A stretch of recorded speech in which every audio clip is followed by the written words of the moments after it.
В Москве в зале Республики постоянного представительства прошло чествование заместителя председателя Комитета Совета Федерации Федерального собрания Российской Федерации по федеративному устройству, региональной политике, местному самоуправлению и делам Севера Александра Акимова, рассказывает Наталья Сазонова.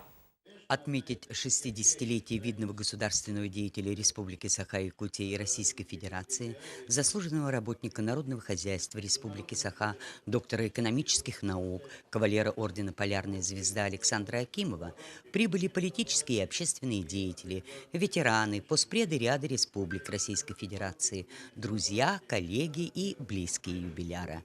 Уважаемый Александр Каталинович, сегодня вы продолжаете трудиться во имя процветания родной Якутии на посту члена Совета Федерации Федерального собрания Российской Федерации. И где бы вы ни работали, вас всегда отличает целеустремленность, системность, государственный подход к достижению поставленных задач.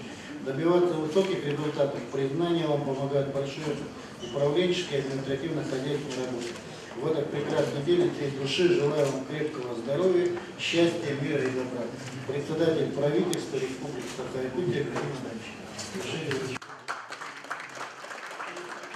Вся трудовая биография юбиляра от работы экономистом, а затем директором совхоза Тайбахойский до заместителя Комитета Совета Федерации была отражена в выступлениях присутствующих. Друзья вспоминали комсомольскую юность, отдавали дань уважения супруге Александра Акимова Розалии Удовне, которая всегда и во всем поддерживала его. Многие говорили о том, что за 7-летний период работы на посту постоянного представителя республики в Москве именно Акимов сумел внести огромный вклад в укрепление единства народов России. В этот вечер прозвучали музыкальные приветы из Бурятии, Башкортостана, Казахстана и, конечно же, из родной Якутии. Ну а многочисленные подарки и сувениры пополнит теперь музей постоянного представительства. Наталья Сазонова, Евгений Петров, НВК «Саха», Москва.